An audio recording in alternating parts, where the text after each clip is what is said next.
Steve Bernandez is a partner at Avanta Ventures, who I understand is one of the sponsors here. And he manages the ventures team and the studio accelerator. His investments focus on Insurtech, mobility, applied AI. I haven't even had any wine and I can't talk. And AI enablement technology and cybersecurity. Prior to being at Avanta, he had stops at Onset Ventures, Microsoft, and Accenture. Jason Gross, give us a wave, thank you, is the VP and head of platform at Manchester Story. He also co-chairs the Global Insurance Symposium, which I didn't know. That's really cool. I've attended that event. And previously, he served as the former vice chair of the GIA, Global Insurance Accelerator Board, and head of innovation at EMC Insurance. Tiffany Wang is a partner at MS&AD Ventures, an early stage venture fund backed by MS&AD. She's passionate about investing in big market bets that positively impact humanity, and was voted as an emerging leader in corporate venture capital by GCV in 21 and 22. And then she ranked in the 40 under 40 in Silicon Valley Business Journal. And her team, Tiffany's teams are the most prolific Insurtech investors. I guess we'll have to hear more about that.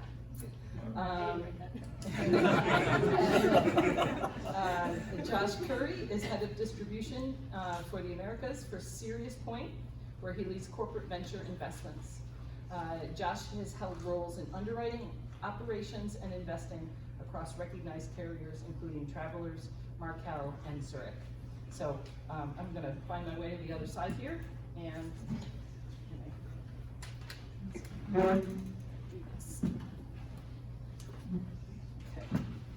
so before I turn questions over to the panel, I'll just say that we're going to try to, in the time allowed, cover three themes. First is, what does strategic value mean? Second, startup CVC strategic configurations, and the trade-off between strategic and financial value. So we're going to open with each one of you. Will start with Jason on the end. And in 30 seconds to 1 minute, tell us what your investment or thesis strategy is, and then what stages do you invest in? Well, thank you, Cheryl, and thanks everyone for being here. It's great to be back in the Valley. As someone said earlier, it feels like a high school reunion because so many of you I haven't seen since COVID or in a long time, so great to be here, and thank you very much, Cheryl, for moderating all your great work. So for those who don't know Manchester Story, we're a Des Moines based, so one of the insurance capitals of the country. Early stage VC focused on Insurtech. We're early stage, so typically seed and A will go earlier, we'll go later. We will also look at fintech and health tech, but typically only as it relates to an Insurtech investment. And we also typically lead those rounds. So what we really focus on is adding, here again, strategic value. That is not only to our portfolio companies, we love to roll up our sleeves and help them grow, but we are largely backed by insurance carriers. So one of these is not like the other. I'm actually not with the CBC, but we currently have 16 insurance carrier strategic investors in our fund. And so many of those, both small and large, maybe don't have a CBC of their own, but we kind of serve as a surrogate CBC of sorts, providing that strategic value back to our investors as well. Terrific. Tiffany? Hi everyone, my name is Tiffany Wang. I'm a partner at MS&AD Ventures. It's backed by Mitsui Sumitomo and Iowa Nisei, a large Japanese insurance conglomerate. We typically invest in seed and Series A, and in a wide range of things: Insurtech, fintech, mobility, digital health, interesting data sets. The main place we do not invest in is Japan. Hello everybody, I'm Steve Bernardez. I'm a partner with Avanta Ventures. Avanta, as was previously mentioned, is the CVC for CSAA Insurance, which in turn is the insurer behind a portion of the AAA Auto Club ecosystem. We're roughly a $4 billion premium personal P&C insurer.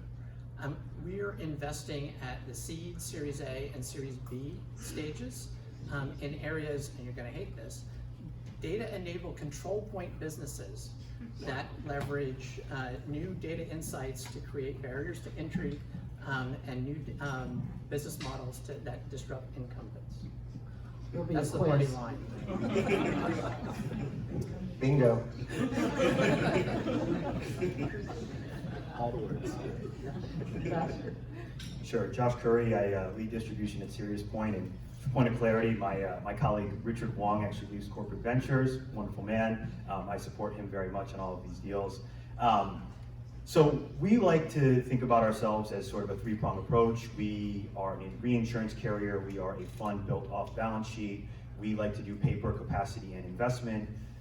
We really play in seed, Series A and Series B, and we also incubate companies. So our thesis is we really focus on distribution, partly because we're a non-direct writer and we're a reinsurer, so we really are aiming to build out an MGA platform, but distribution, MGAs, and then distribution and MGA technology that support that are our focus areas.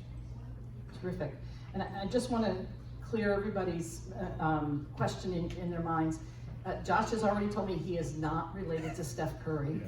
So just in case you were wondering, I just want to set that straight so that you're listening to what he's saying and not thinking about that and if there's a family resemblance. But if anybody has Warriors tickets for tomorrow night and needs a number 2, please, I am dying to watch them play.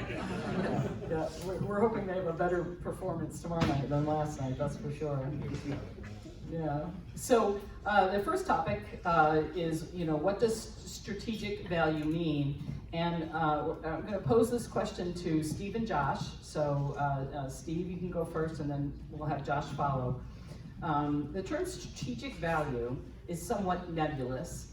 Can you give one concrete example of how you created strategic value with one of your clients? Guess I'll go first. Yeah. So for us, strategic value, it is hard to define. It's actually a spectrum of things. So it can be anything from insight that you're learning from the portfolio company through to piloting and technology integration that you're doing with them on the product level, through to joint marketing, through to referral or distribution, and all the way through to how, at the end of the day, you could even acquire these companies. So there's a whole variety of engagements that we can have with our portfolio companies that could be classed as strategic. At the end of the day, the question is, where does that rubber meet the road? And I'll use an example of one of our portfolio companies. It's a company called InShare. So they're a sharing economy MGA.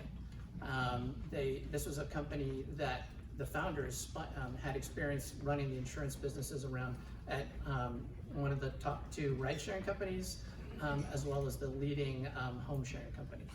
But they wanted to build an insurance company of their own. So we were the first investor. They spun out from their parent company, and we were actually one of their first customers with our commercial fleet insurance unit, working with them on doing both blanket covers for large rideshare companies, and now doing last mile delivery for people like Amazon. So we started out, as a financial partner. We helped them get to the stage where they could be a good commercial partner, and now they're going to market with my parent company. That's kind of, for us, the outcome that we're looking to target. Perfect. Josh? Yeah, so mine's not going to be as specific, but I think it's going to be as relevant. So the last panel ended, I thought, in a really good place around getting to know your founder.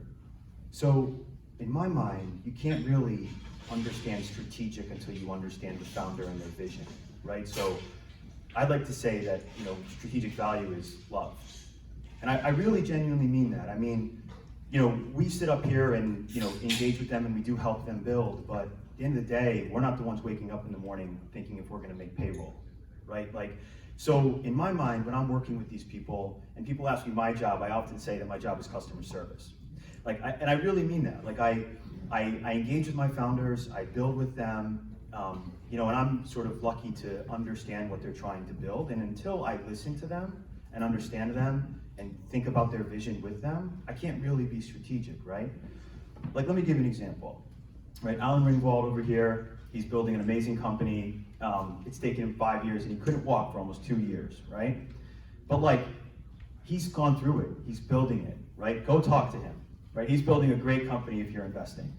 And I think it's really important that we think about this, because if you're in corporate America and you're building all these things with all these founders, right, like it's their livelihood. So it's much more emotional than it is transactional to them. And in my mind, right, what's really worked for us is you build a strong relationship, you understand what their needs are, and then you build with them. And in tough markets like this today, right, having someone by your side when you're trying to build something really difficult and unique, right, is the most engaging thing you can do. And so in my mind, strategic value comes from listening and engaging and building. Well said. Yeah, I would agree. Very California of you. It's true.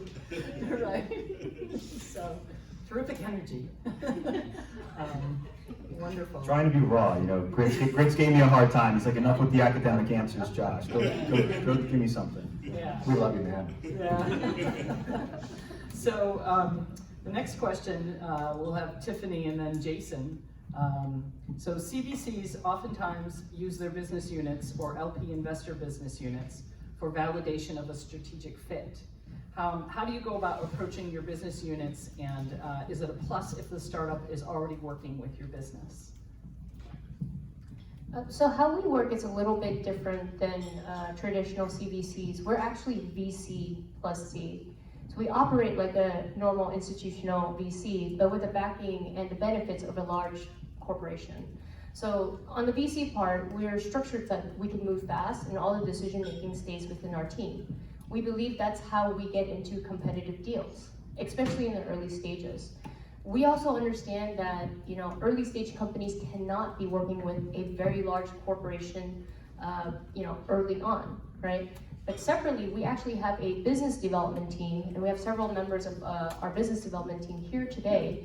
And their job is to not only work with our portfolio companies, but also to look for companies outside of our portfolio to partner with our various businesses all over the world.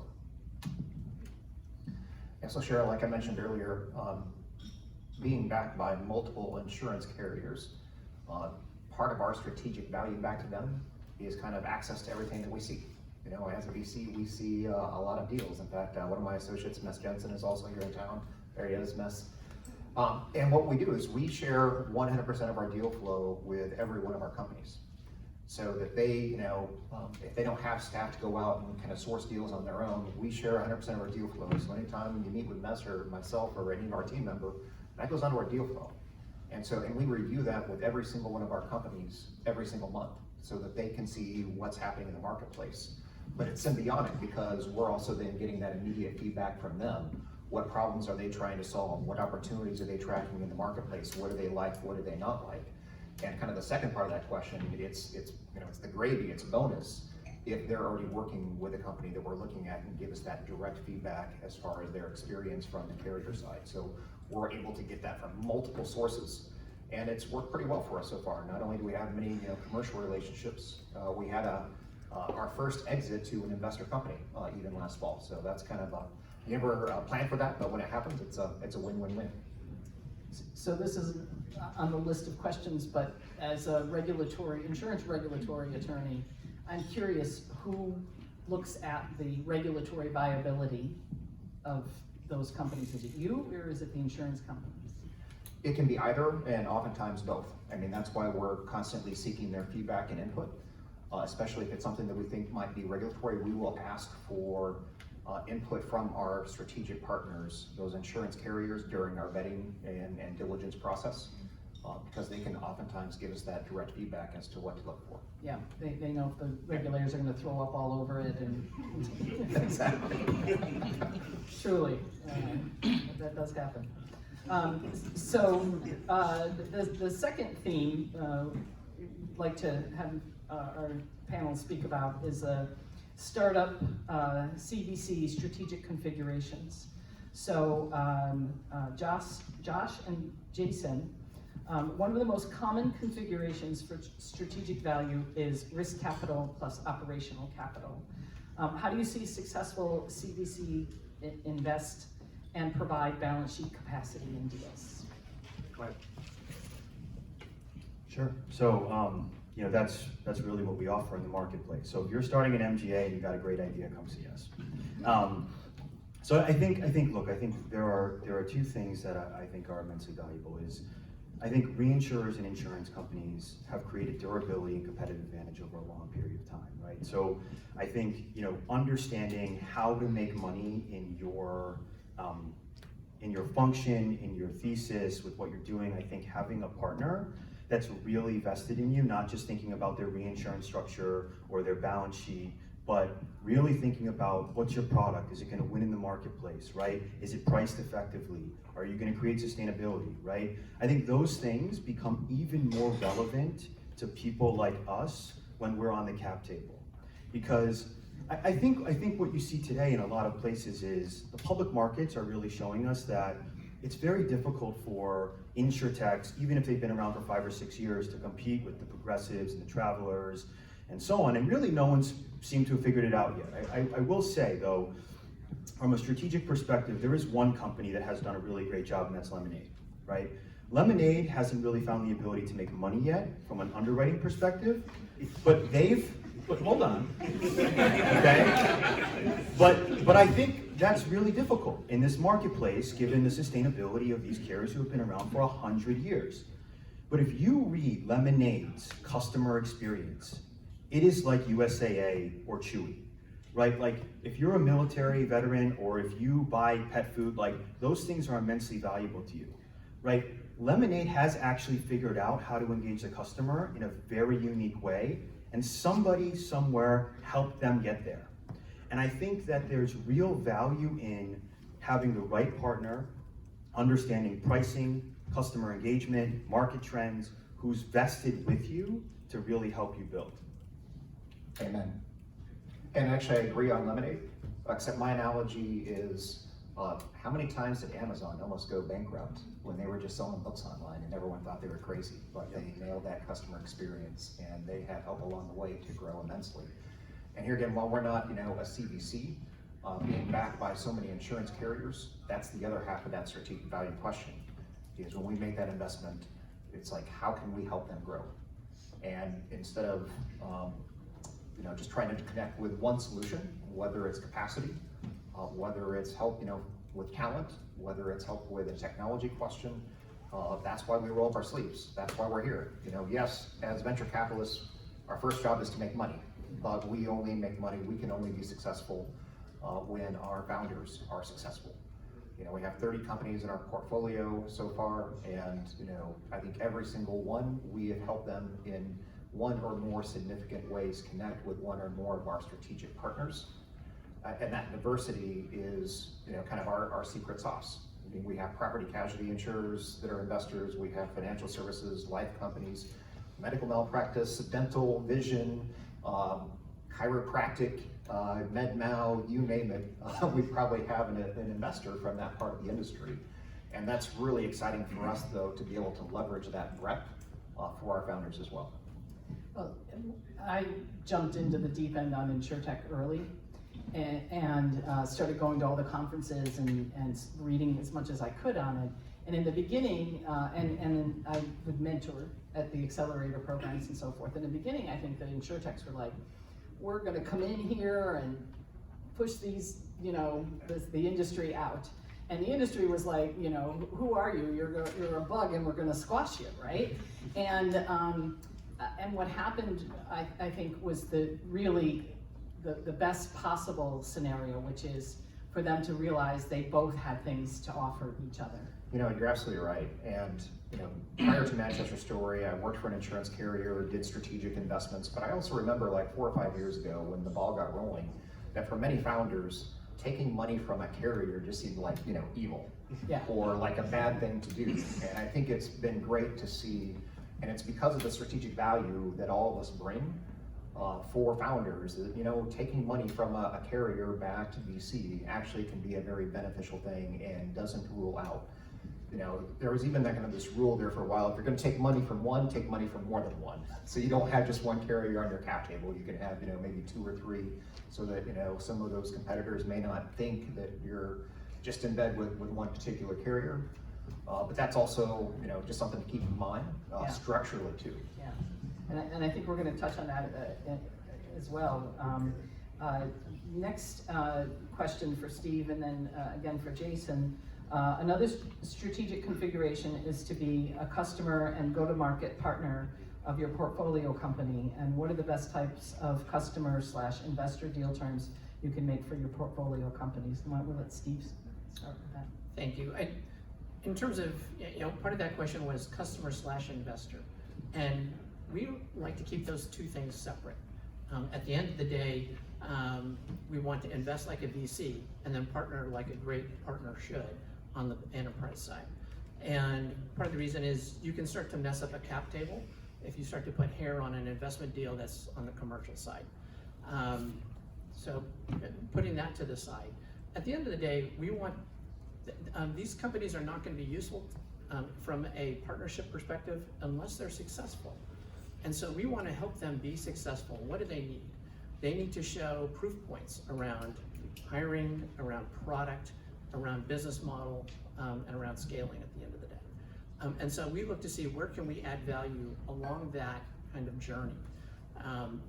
What is, open up our network, open up our parent company to trial the product and give them feedback on the product, and so on, and help them eventually go to market where there's the opportunity to do so with us.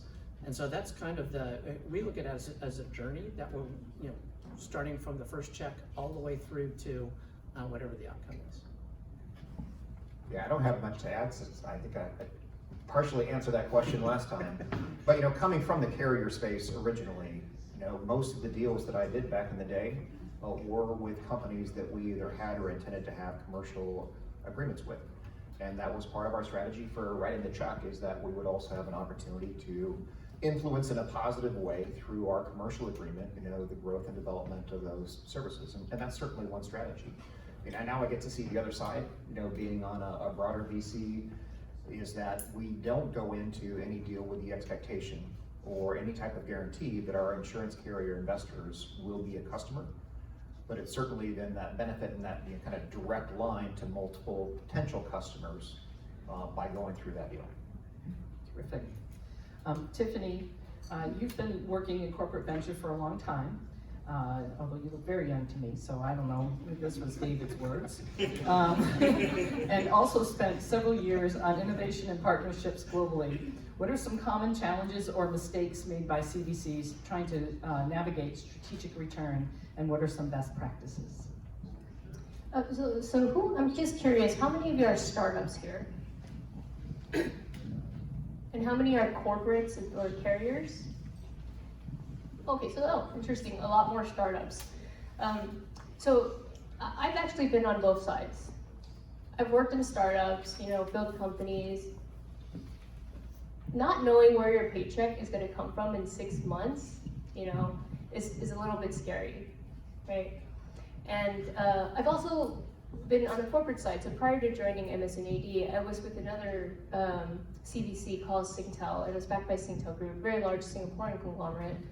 And I was very lucky to train under a couple of the CEOs over there who ran very, very large businesses.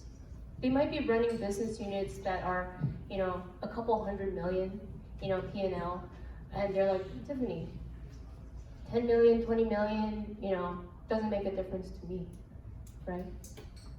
But then these early stage startups, when you're on that side, you're so excited. Like, oh, I met with Stanford, I've met with this carrier and that carrier. But you could be a startup killer, right? And I think a lot of large corporations don't always understand this. And a lot of startups also don't understand this. And that's a very common mistake. Another one is CVCs in the past had a very negative reputation. So I was lucky to train under two folks who were institutional VCs, and when I started, they said, do not do anything that the CVC does. Even though I was working at a CVC, say, do not. And you know what they used to do? They used to be really mean, the institutional VCs. They would have these closed sessions. And then they'll have another session just to entertain the CVCs, because the CVCs didn't know what they were doing. This was serious, right? So they have to work extra hard to convince why they should take our money, or they think we're stupid, right? And so things have changed and evolved quite a bit. So luckily, CVCs have grown so much, and one of the biggest challenges with that, and Steve, I'm really glad that you say this, it's like in the past, CVCs used to structure these really weird deals or make the term sheet, mess up the term sheet. And that's why actually institutional VCs really hate CVCs. So that's another common one. Another one is, I call this like corporate venture roulette. So we're part of GCP together, and we're all friends there from all different types of CVCs. And you see CVCs, like a lot of them die by year 3. And usually it's because a board member or executive change, and then the whole thing sort of gets torn apart. And that's actually it's fine for a large corporation, right? Because it gets absorbed, shut it down, it's done. But then what happens to the startups that was working with you, right? And so those are the common things that, mistakes and challenges, and so don't do those things. Great cautionary tales. Are there some happy stories? I like to think I'm in a happy story. I think a lot of the behind the CVCs are just humans, right? All of us behind the startups are just humans. I just happen to be sitting in this role today, right? But I could be a VC, I could be an entrepreneur, I could be a board member, I could be someone in operations, right? And so what I love about Silicon Valley and the global sort of tech entrepreneurship world is we're a very small ecosystem, right? And we really work on collaborating together. The CVCs are getting a lot better at structuring deals and being more founder friendly. I still see in smaller pockets of the world where they would negotiate these strange terms, but most of the time people are adopting more standardized terms. So that's a positive thing. And then I think startups are getting smaller. That's why there's all these like accelerator mentoring programs. I have this reputation of being really tough on the startups, but I'd rather be tough on you today than rather see you die in 6 months because you're trying to close this one corporate deal that I know won't close because they can't vote on that until next year. Thank you, that's great. I bet you're going to have a lot of people with questions during the next networking session. Turning to our final theme, the trade-off between strategic and financial value. This question's for Jason and Tiffany. Founders are often afraid that the deals they make with corporate VCs, we've heard some of this already here, that will limit their freedom for distribution or create conflicts with potential customers. What assurances do you offer to your portfolio companies to assuage these concerns? Cheryl, I think, not to be too repetitive, but that's one of the reasons why Manchester Story chose this particular path, to represent multiple insurance carriers so that we wouldn't get into that space. In fact, many founders have come to us because we're backed by multiple carriers as opposed to one. So they feel like they maybe get that strategic value without running into the potential complications of just being with one. I guess I just leave it at that. So we just don't require it. Okay, yeah, that's good information. Josh, most CVCs say they optimize financial and strategic value. What are the trade-offs you give up to get strategic value? Let's back up a second. Okay. Is any founder here materially worried about channel conflict with a strategic investor today? Please raise your hand. One. So two, okay. So I think that it's one of those things that we often try to look at, but it's very hard to determine, especially at early stage, right? Like, I think crossover rounds like C&D, you often find that more when businesses are fully developed, the space has been more also developed, and you start to really see competitors in the space where you want to pick your bets. Give an example. Cyber is one of those places where I think that it's become very clear who people are backing versus making multiple bets, right? And so, for us, right, our portfolio company is Corvus, so we are not in a cowbell, right, just as an example. But I think those things took a long time to develop. So at the early stage, right, as a founder, I guess my initial advice to you, including the two who think about it today, is don't worry about it until there's really something to worry about, right? I think thinking about who your investor is based on channel conflict will ultimately limit, right, the capacity and the value and the creation, because you've already ruled out some people based on something that may or may not be real at the current moment. So just something to really think about as you're going through and you're engaging investors and you're building relationships. Because what I've seen over the last decade is those situations do arise, but they're actually much further and far between than you initially think. Well, and we've had a few years now to see some of that play out, right? And understandable to be concerned, but you know, worry is giving somebody permission to make you crazy over something you have no control over, right? All right, so Steve, I'm gonna let you start off with the final piece of advice that you would share with the entrepreneurs here and maybe the ones that you meet otherwise, and what should entrepreneurs come to you for?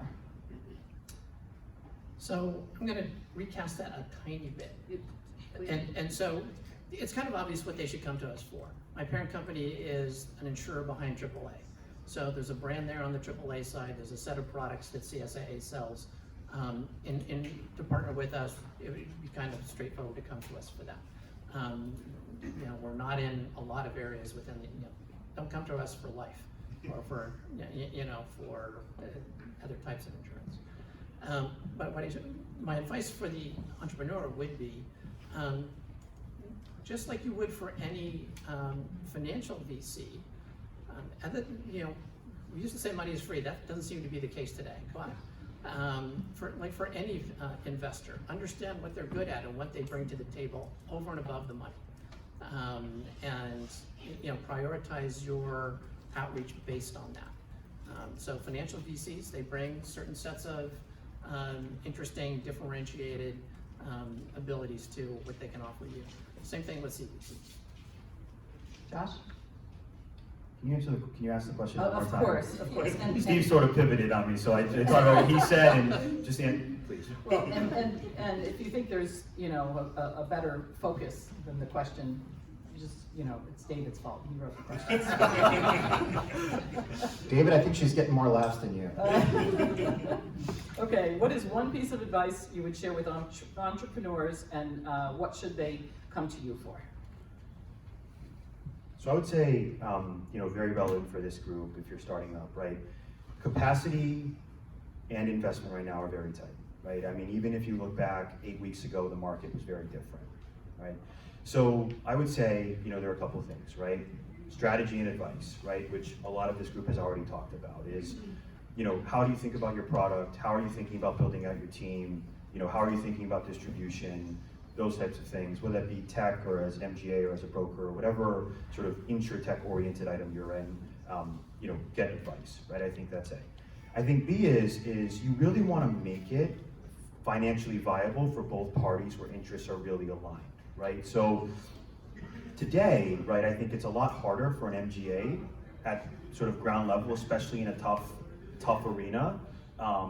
Things like cyber, California wildfire, Florida homeowners, right? Electronic vehicles, like these are very tough. So how do you think about it in a time where capacity is constrained? You need it in order to do two things. One is to write business, right?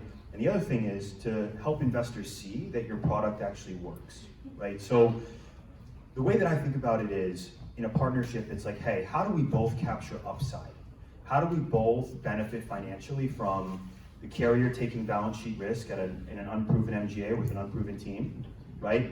And how does the founder or the MGA or the broker sort of get off the ground, get the capacity they need, and build something special while they're also allowing the sort of investor to capture a meaningful amount of upside at an early stage for taking a bigger risk than I would say, you know, a typical fund who is not a CPC or who's not providing capacity. So I would say alignment of incentives is incredibly valuable at this stage, and I think when those things are true, right, you will tend to have greater success in a very tight market because both people will not have survivor's remorse, right? One person will not help the other get valuable and vice versa, and I think that's very important to think about. Great, thank you. Tiffany, we're going to get the hook here in about 3 minutes, so why don't we give everybody a chance? So MS&AD is one of the largest carriers in Japan and Southeast Asia. So if any of you have startups and technologies that's ready to go to Japan, please come to me or anyone on my team. There's a couple of us running around today. One piece of advice for startups is don't build things that enhance things for your customers, whether it's an end user or a carrier. Build something that they can't live without. Great advice. Jason? For advice, insurance is a complicated, big, vast industry. And so it's good to have partners who understand the industry. And I think you couldn't go wrong with anyone up here. So look for those partners, because the other thing that this industry is all about is relationships. I've been in the insurance industry for 20 plus years, and it is about relationships. And I think that absolutely has extended into the VC, into the Insurtech space as well. And just, and my final word is that insurance is really a social good. And people kind of lose sight of that, but there isn't a business in this country or the world that would turn their lights on every day without insurance, right? Because that's self-insurance, and most people can't afford to do that. And the same thing for people, their homes, their cars, their valuables, and so forth. Insurance is, I like to say, the mortar between the bricks of what drives this economy. And so it's exciting to see that it's being evolved, is being pushed to evolve and so forth, but yet there's a lot of history there that that you guys can benefit from. So I just want to thank the panel for these great answers and insight, and I see there's still more wine over there and food in the back of the room, so hopefully there's another round of really engaging networking that goes on. Thank you all.